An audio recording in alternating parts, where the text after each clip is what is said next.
O que preocupa Jesus não era saber se teria vento contrário. O que preocupa Jesus era saber se os discípulos estavam dispostos a passar pelo vento contrário debaixo da palavra que Jesus liberou. Sabe por quê? Porque o vento contrário Jesus acalma, mas a palavra nós temos que aceitar. Eu repito isso, o vento contrário Jesus acalma, mas a palavra nós temos que aceitar. Sabe por quê? Se apegar a uma palavra de Jesus quando está tudo bem, é muito tranquilo. Mas se apegar a uma palavra de Jesus quando o vento contrário, isso que é interessante. Porque Deus quer ver o que é mais importante, o vento contrário ou a palavra que eu liberei sobre a sua vida. Mas essa noite Deus me trouxe aqui para te dizer, nós estamos debaixo de uma palavra. Qual é a palavra? Você vai passar para o outro lado. Eu vou repetir, qual é a palavra? Você vai passar para o outro lado. Patrick, mas o vento contrário, não se preocupe, você está debaixo de uma palavra. Patrick, eu estou desempregado, mas está debaixo de uma palavra. Patrick, meu relacionamento acabou, mas estou debaixo de uma palavra. As portas se fecharam, mas você está debaixo de uma palavra. A minha casa está em crise, mas também está debaixo de uma palavra. A enfermidade bateu na porta da minha realidade,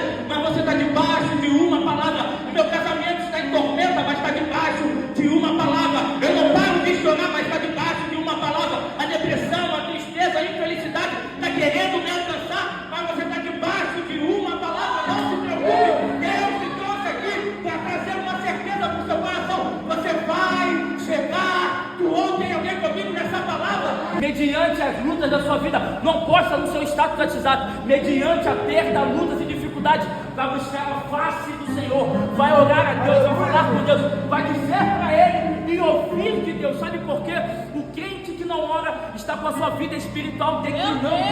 O crente que não ora está com a sua vida espiritual fraca. O crente que não ora está propício a receber notícias ruins e ser dominados por ela. É por isso que no conjunto aliança, uma das coisas que faz o composto da aliança do crente com Deus é a oração. A oração não pode faltar para formar a aliança que o crente tem com Deus. Então você tem que buscar a face do Senhor, você tem que falar com Deus, você tem que clamar a Ele. Para quê? Para falar com Ele e ouvir dEle. Para falar com Ele e ouvir dEle. Então você não vai ser dominado por notícia ruim. O problema até pode bater na sua vida, mas você estará alicerçado. A dificuldade pode até chegar, mas você não vai cair. O problema pode até alcançar a sua casa, mas você vai permanecer firme, porque você fala com Ele e ouve dEle. Você fala com Ele e ouve dEle. Você fala com Ele e ouve dEle. O problema não vai dominar a vida do crente que ora.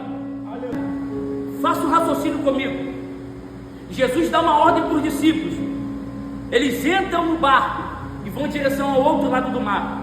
O texto vai dizer que enquanto isso, Jesus despede a multidão. Isso quer dizer que os discípulos já estão no mar.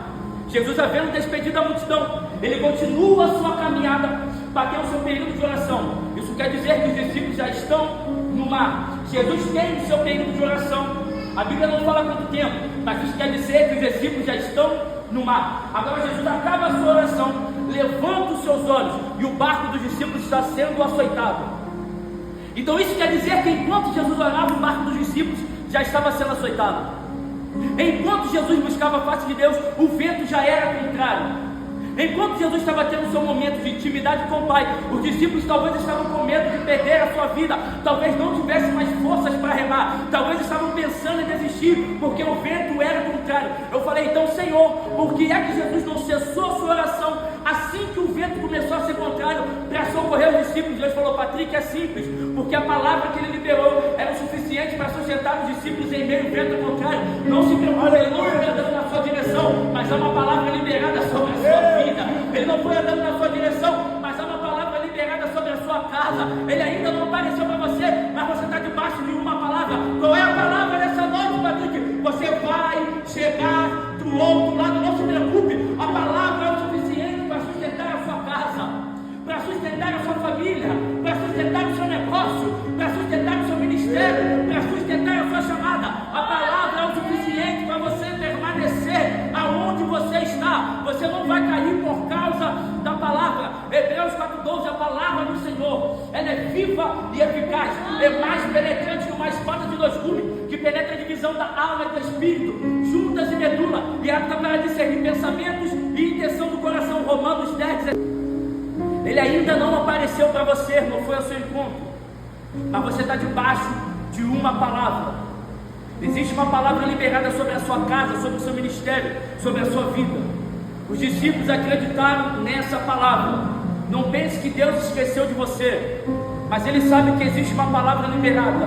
Qual é o segredo? Se apegue à palavra que Jesus liberou sobre a sua vida.